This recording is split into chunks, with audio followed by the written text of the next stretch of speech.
Beautiful spot to fish, but just not a lot of fish around right now.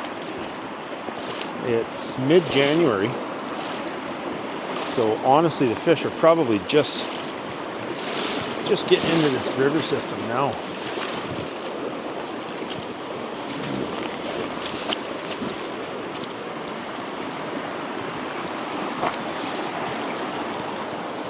And this little creek here, there's never any fish in this, just a little tributary.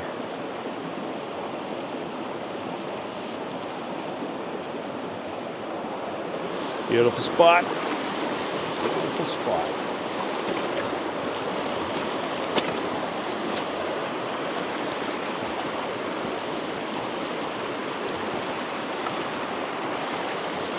So I hope everybody's doing well. I hope you all had a wonderful weekend.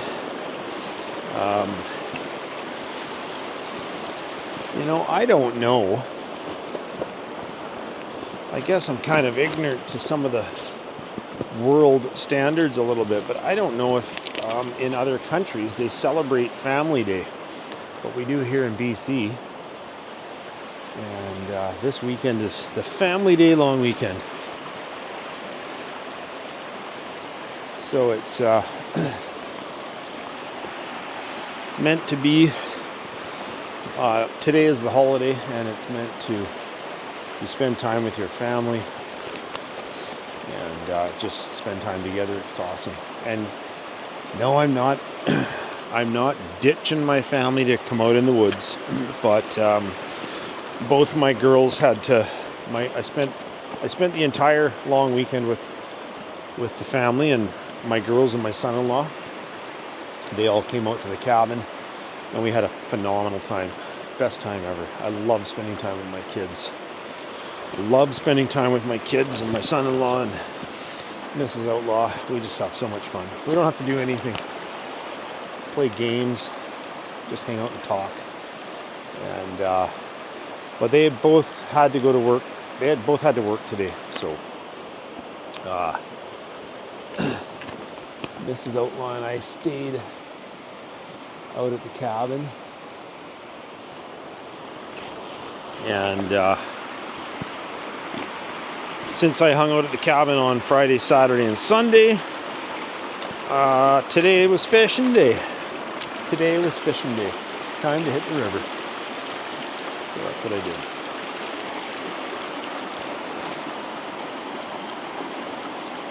Yeah, beautiful. Anyways, I want to tell you guys a quick little story while I can. So it's kind of a funny one. You guys wanted me to share a bunch of my hunting experiences and whatnot, so I said I would. And one real funny one years ago. Hang on a second. Let me sit down. Let me sit down and take a break for a minute.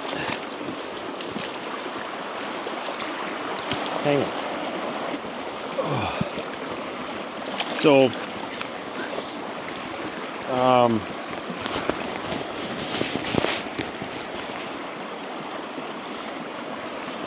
yeah, I promised you guys that I would share some of my hunting stories.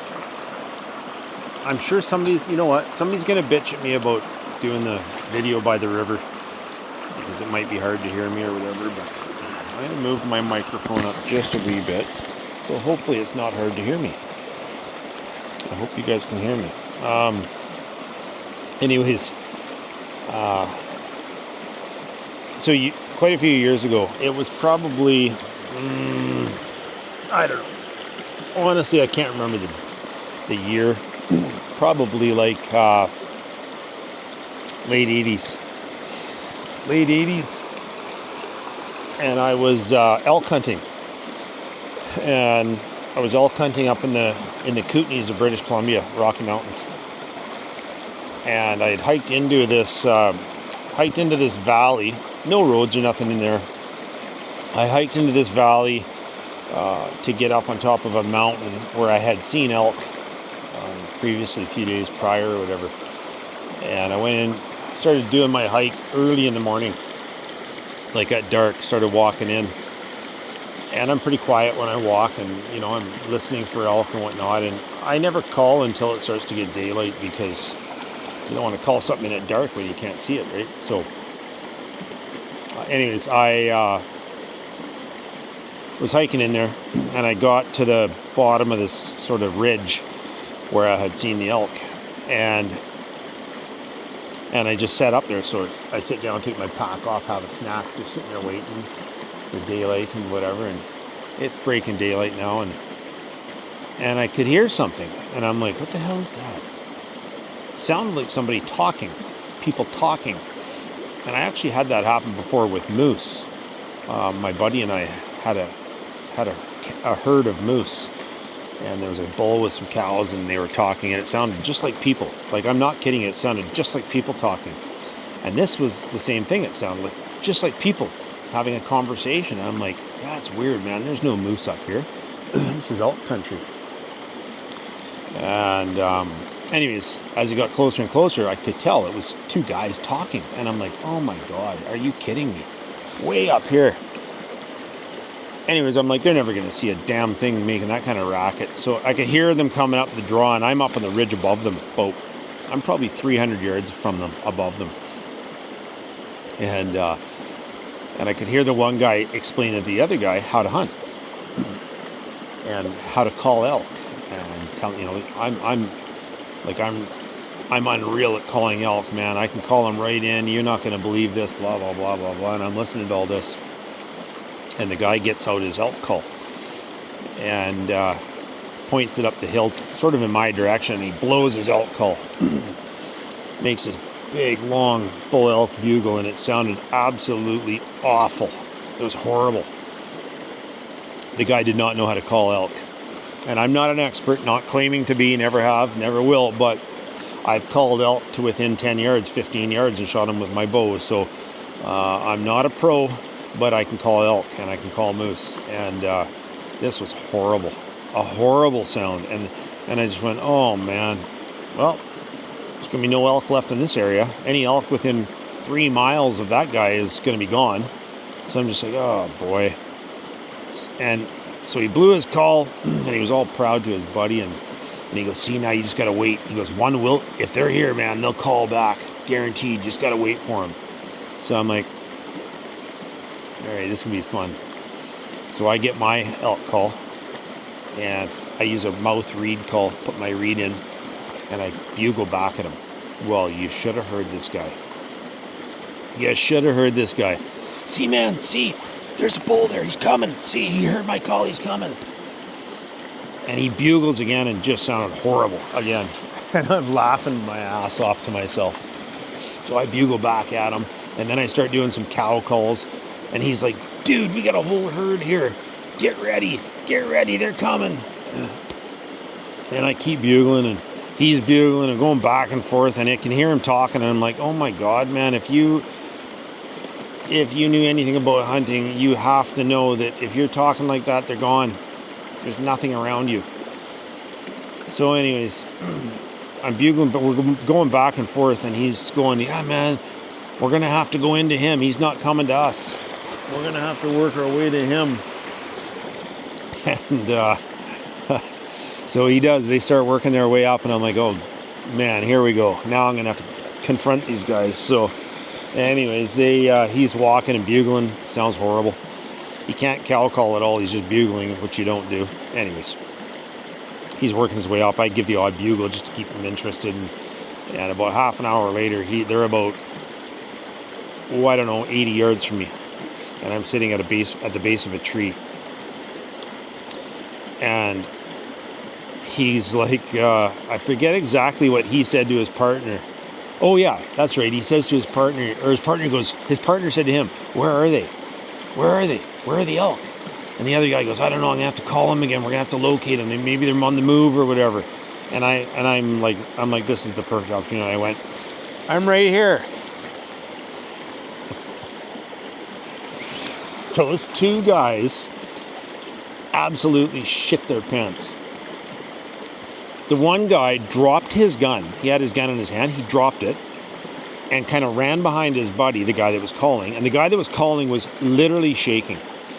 and they're looking like this or whatever, and I go, I'm right here. I'm the bull elk. I'm right here. And so finally, they were like, oh my God. So I stand up, they see me, they give a wave, and I walk down to them. And the guy's like, is that you calling the whole time?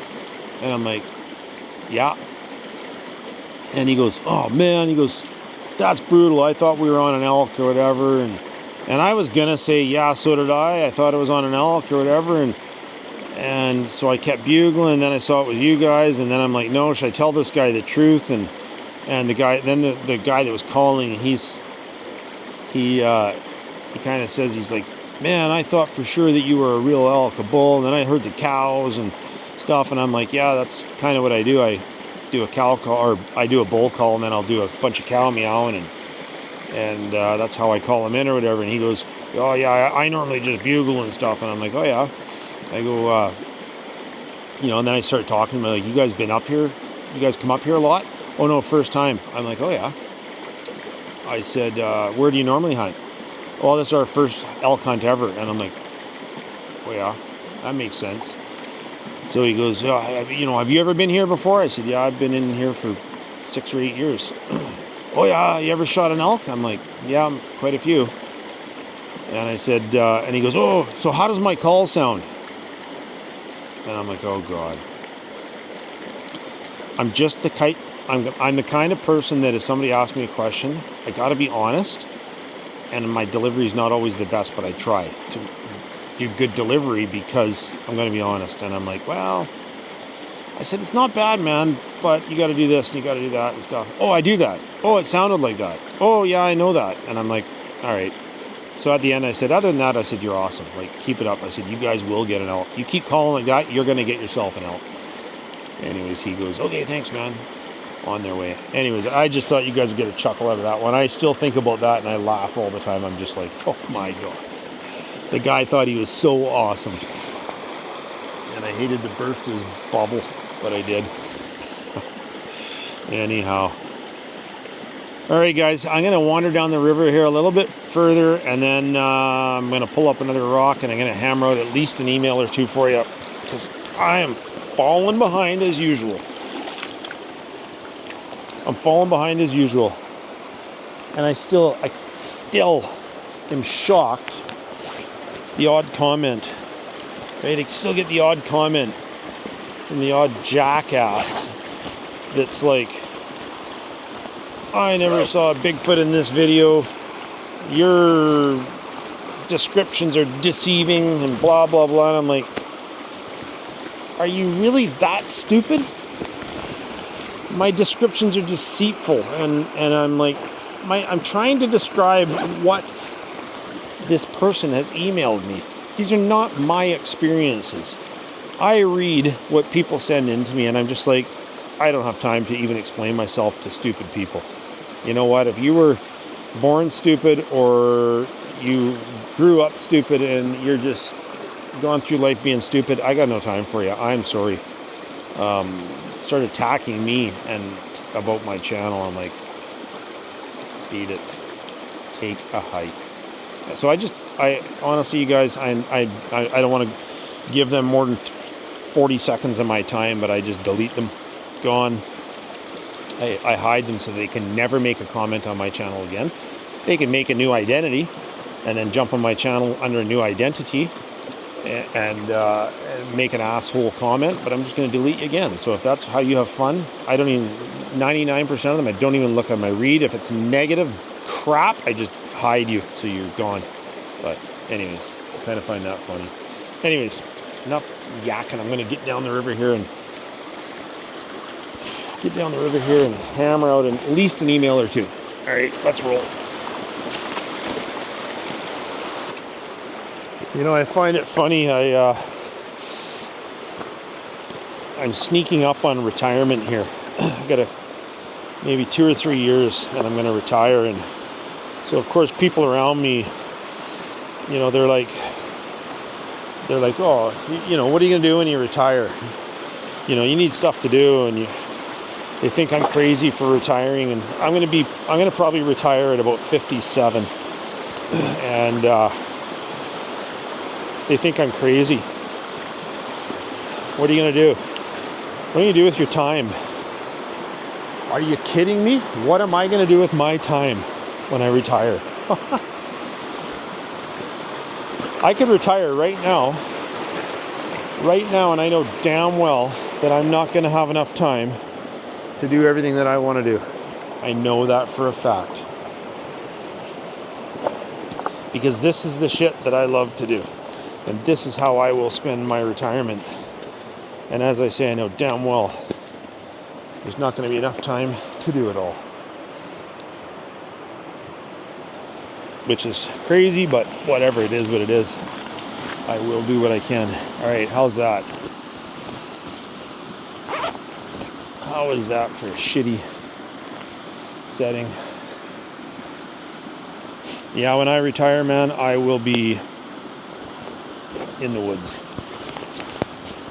Don't get me wrong, I love to go on some vacations and travel with my wife. Love that. And Mrs. Outlaw and I are celebrating our 30th wedding anniversary in April. 30 years together. Absolute best 30 years of my entire life. If I could rewrite my life, I'd rewrite it the exact same way. But we're 30 years together, and we were talking about doing a couple of different trips. Iceland, and then we talked about New Zealand and whatnot. And anyways, oddly enough, for some reason, we just decided we wanted to go back to Maui. We love Maui. And we just both need we both need a little bit of time just to sort of chill out. And there's some beautiful hikes and obviously beautiful beaches there. And my wife has family there, so we're going to Maui for 2 weeks for our 30th wedding anniversary, and I can't wait. So I do like to travel, but you can only travel so much, right? And the rest of my time will be spent right out here doing this. What do we got? Who's next on the email list? Oh boy. Well, you know what, people? We're going to read this one and see how long it takes. It's a big, long one. Anyhow, here we go. Good morning. My son directed me to your channel to listen to others share their stories of Bigfoot. And since then, I've watched almost every episode. I hear many stories of people who have seen these creatures without any bad experiences. I've also heard a few stories where the experience was very negative. My family has been impacted in the absolute worst way, and I'm sure it was because of these beings. And I'll take that statement to my grave. My husband Ron loved the outdoors. He loved fishing. He loved river fishing and lake fishing more than anything. He was a fly fisherman and loved to tie flies and then use them on many of our local lakes and rivers. Ron also loved to harvest mushrooms in September and spent much of his free time in retirement either fishing or picking mushrooms. I would often go with him on the lakes for short hikes for mushrooms, but I didn't share his dying passion for the fishing and the wilderness. In 2017, Ron was out fishing a river only a few hours from our house, and he called me on his way home, as he always did. But this time he sounded different. His voice sounded shaky, nervous. He sounded rattled. And I asked him if everything was all right. He said, "Yes, everything's fine. I'll be home soon. I'm just looking forward to getting home and seeing you." When Ron got home and settled down for dinner, he began to tell me about his day. His voice still sounded a little different to me. He said he was fishing the upper run of the river, and it was near the end of the day when a rock landed in the water just a couple of feet from him. He said it startled him, and he looked around to see if there was someone there. As he looked across the river, he said there was a large Bigfoot standing on the edge of the trees, looking directly at him. Ron said he was terrified and had an and had a feeling of overwhelming fear come over him. He said there was a loud buzzing sound in his head, and he began to feel dizzy and lightheaded. He said his vision started to blur, but he could still make out this creature standing there looking at him. He said as he was looking at this creature, the buzzing got so intense in his head that he felt he was going to lose consciousness. So he took a knee. Just then, the creature disappeared into the trees. A few seconds later, he started to feel better, but still not normal. He packed his gear up and started heading for the truck, but it was a slow hike out, as he felt very weak and a bit nauseous. Ron said he had to stop a few times on the trail and take a knee to catch his breath, which is not typical for him. Ron was in great physical shape, and at 64 years old, he was very fit. He got into his truck and called me, and then headed for home. As we ate dinner, he said he was feeling a bit better, but still not normal. Of course, we had both heard of Bigfoot, but neither one of us had ever believed in the myth. But Ron said he was a believer now because he knows that's what he saw. He spent the next few days on the computer researching these creatures and sharing with me what he learned. I hate to say that I didn't really believe my husband, but I did have a very difficult time believing that that was what Ron saw. I asked him several times, "Are you sure it wasn't a bear or another person?" He just looked at me and rolled his eyes, as he did when I said something stupid. He said, "Carol, I've seen hundreds of bears in my life, and this was not a bear. This was a Bigfoot." About a week later, Ron headed out for the day to go fishing, and I jokingly said, "Watch out for the Bigfoot." Unfortunately, the last words I said to my husband were, "Be careful." Sorry, people. Fortunately, the last words I said to my husband were, "Be careful, I love you." Ron never came home. When it got dark, I hadn't heard from him. So I called our son Brian, and he came and picked me up, and we headed to the river where Ron told us he was going. We saw Ron's truck, and I immediately feared the worst. Brian told me to wait in the truck, so I did, and he went on the trail up the river. Now I must tell you, this was not the same river that Ron was at a few days earlier, but it was only a short distance from there. Brian was gone for 30, maybe 40 minutes, and then I saw his light coming down the trail through the trees. As he approached the truck, I could see him in the headlights, and I could see he was in tears. I began to cry hysterically and jumped out of the truck. Brian came to me and said, "Mom, there's been a terrible accident.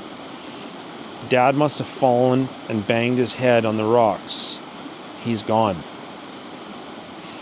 I lost my mind. I was hysterical. I was in disbelief and said, "No, he's not, Brian. Let's go help him."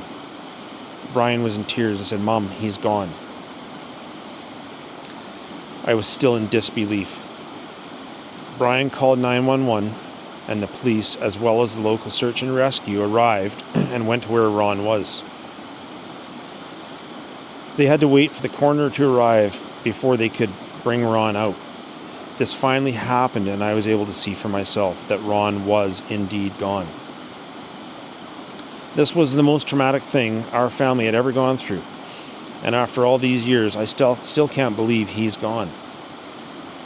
Unfortunately, things did not end there, and my nightmare continued for 3 to 4 years after Ron passed. We had a celebration of life for Ron, and Brian insisted we have it at one of Ron's favorite lakes that he loved to fish, so we did. There was probably 80 to 100 people there that attended Ron's celebration.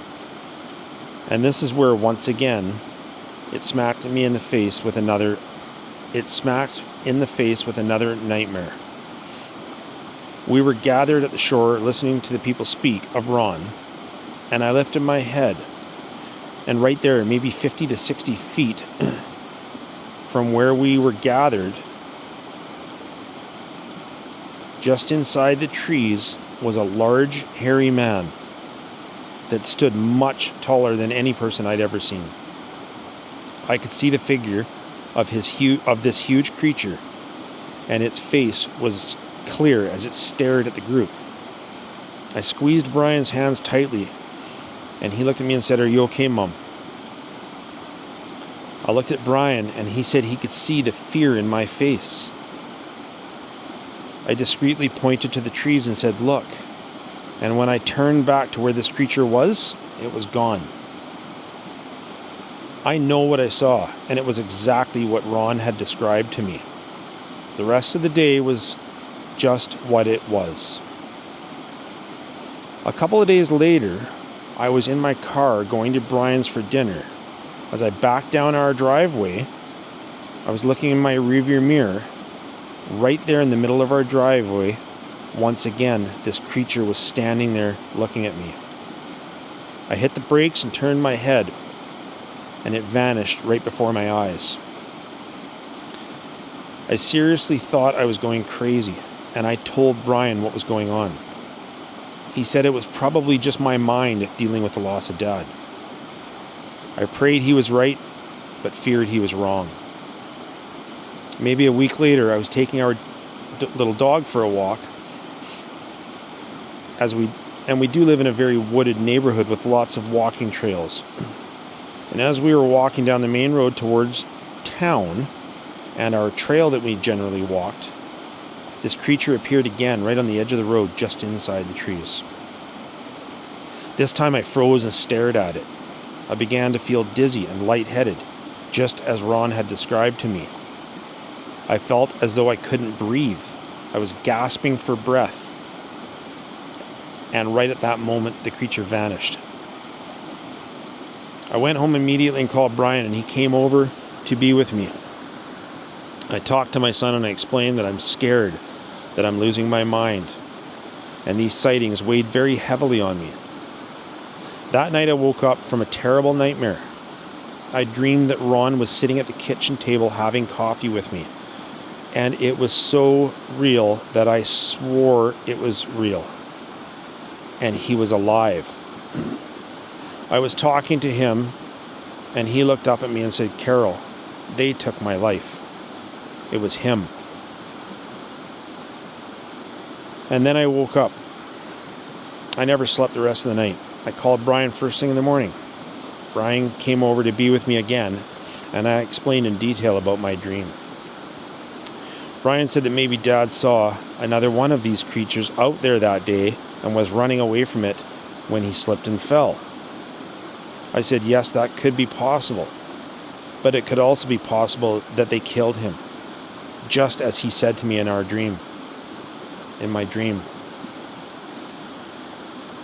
I said, I feel though these monsters killed Ron. I've had many dreams like that since the day Ron passed. They are so real, and they scare me to death. I've had many nights where I'm sitting watching TV, and I feel like someone's watching me through the window in the living room. And when I turn to look, I think I see a flash of movement, but there's nothing there. Brian installed a security system at the house for me because I'm quite secluded and have trees around the property. Nothing has ever been captured on those cameras, but one night 2 of my cameras were turned 180 degrees away from viewing the yard and were pointed at the house. This happened one after another within 30 seconds of each other. The night that happened, I was having the creepy feeling of being watched again. Brian fixed the cameras the next day, and it's happened twice in 5 years now. I'm terrified almost all the time. The only comfort I have is in believing that Ron's watching over me and will protect me. And if he can't, then at least I'll get to be with him in heaven. I've done a bit of research into the Bigfoot, and so has Brian. I am convinced that the sighting he had that day had something to do with his death. Brian to this day doesn't agree with me. I don't go for walks after dark anymore. I don't go for walks after dark anymore, and I won't go outside either after dark, not even into my own yard.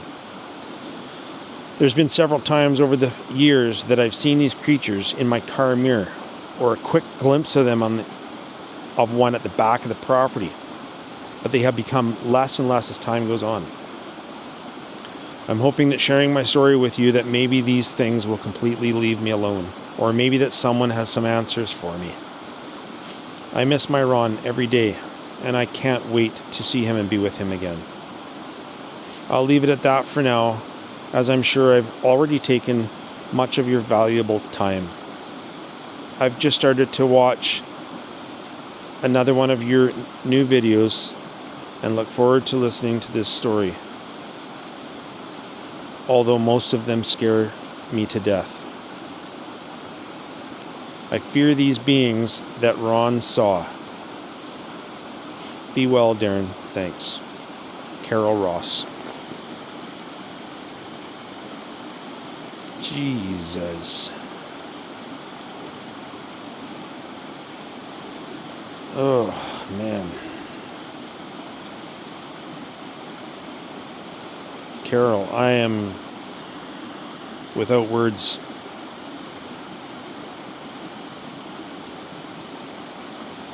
I'm without words, and I'm damn near in tears. Damn near in tears. That is, wow.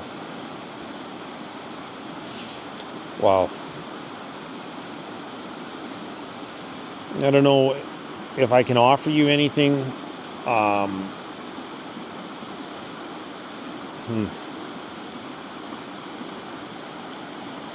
don't know really what to say. I'm very, very, very, very sorry for your loss.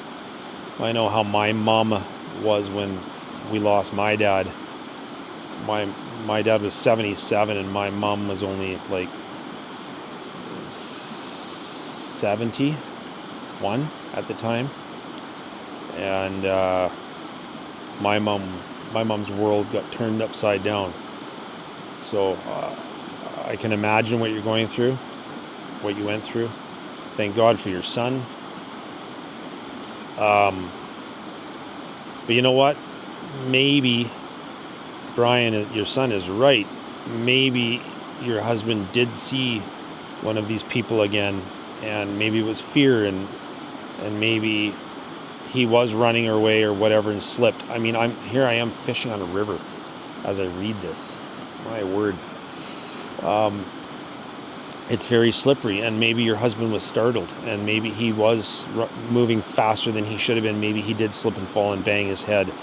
I'm assuming that's what you were told was the cause of his death. I also understand the dreams. I get that. I've had that many times myself. My dad visits me often, and I know it's not in your head. I know that's not in your head. You know, is he sitting there at the end of your bed? No, but it's a spirit thing, and I totally believe in that, and I've encountered that. So now your husband saying that they killed me, that's a tough one. That's a tough one. Makes me sad. That does. Makes me really sad. I know we all are gonna die. You start dying the day you're born. I get it. But it doesn't make it easy. We all know that we're gonna go. It doesn't make it any easier. Carol, my heart goes out to you. Bless you. Thank you for sharing. I need some time to process this one, think about this a little bit, and then I'm going to email you back. And if you ever feel like I'll give you my number. I see that your number's not in the email, but I will email you back. I promise you, in the next few days, and I'll include my number with you. And you know what? I'm nothing. I don't know anything about these beings, these creatures, these people, other than the fact that yes, they are here. I don't know anything about them, but if I can offer you any kind of comfort or answers, by all means, I will certainly do that for you. You know what? There is bad ones. We know that, okay? But I think there is good ones, and I don't think they're all bad. So, but I don't know. This is quite the encounter. Wow. Anyways, thank you very much, Carol. Appreciate it, Brian. Look after your mom, right? I don't know if you're all she has for family left, but look after her. Family first, people. Family first. You do anything for your family. Anything. I would give my life for anyone in my family. Oh, man. That bums me right out. Anyways, guys, I think I'm going to, I might fish for another half an hour. I might just head for the side-by-side and go see my wife after that. One quick other thing I'm going to just let you know, I talked with Fred Roll, Subarctic Alaskan Sasquatch, yesterday I believe it was, or the day before yesterday, and Fred and I are going to get together and we're going to try to do a video call together, so you can see me and Fred, and we're going to have a really good chat. And Fred and I are going to iron out the details this week of how we're going to go about doing it. Fred may want to air it on his channel. I'll definitely air it on Outlaw Country because I think Fred is gold, and I really respect him. I don't know Fred. I've talked to him a few times or whatever, but I've watched a couple of his videos now, and I really respect the guy a lot, and how his approach and how he deals with things. And I also took the opportunity to watch Fred's story of his experience, and holy shit, you better check out Fred's personal encounter if you haven't already. Anyways, Fred and I we're gonna do a video call together, and we're gonna have a chat because I think he wants to maybe hear a little bit about what's happened to me over the years, and I certainly want to hear more from him. So stay tuned on that. I'll keep you posted. And Carol Ross, bless you. And I hope you're doing better now. 2017, 8 years, 7.5 years, 7 years, whatever. I hope you're doing better. I hope you're doing okay. And I'll reach out to you. Okay. I'm gonna rock and roll. You know what? I've done enough fishing today. My buddy is up the river somewhere, and I gotta go that way to get out of here, so I'm not even gonna reach out to him. So we can contact each other on the phones, on the iPhones, using satellite messaging. That's how I know where he is, and he knows where I am, but I'm not gonna reach out. I'm just gonna start walking up the river and catch up to him. But what a sad story. What a sad story. Probably one of the worst things, like losing someone close to you. I know when I lost my dad, I was absolutely destroyed. Destroyed for a long time. My wife, my kids, my son-in-law, they helped me through it. If it wasn't for them, I don't know. I was in a dark place when I lost my dad because my dad and I were super close. He was my buddy, fishing, hunting buddy, and I loved him so much. Him and I got in a little argument just friggin' 6 months before he passed away, and we got in an argument, and we're both stubborn as all hell, and I didn't see him very much in his last 6 months of life, and I don't live with regret because I do what I want to do, and I do the things I want to do, and I say the things I want to say. I don't try not to live in regret or with regret, but I will regret that till the day I die. I had a hard time dealing with it because I was stubborn, so was Dad. We didn't talk to each other hardly at all for 6 months, 5 months, and anyways, I had a lot of help through that. As I said to you guys, I went and saw a medium, and she was unbelievable, changed my life. She told me things about my dad that only me and my dad knew. So I don't care if you don't believe in mediums or not. I do, 100%. I'm telling you right now, she knew things about me and my dad that nobody knew. And anyways, enough babbling. It just makes you think, when you hear something like that, it just makes you think of the people you've lost. And life is too short. You hear me? Life is too short. Don't go to bed angry. Okay, if you're pissed off about something with your significant other, talk to them. Don't go to bed angry. Because you just never know which day is your last. Live every single day like it's your last. And be a good person. Be kind. Be kind to everybody, not just your spouse and kids or whatever. Be kind to people. Right? Okay, I'm out of here. We'll see you guys later. I hope you had a wonderful weekend. And I'm only going to do the one email because I want to go see my wife. Oh. Okay, see you later, people. Be safe.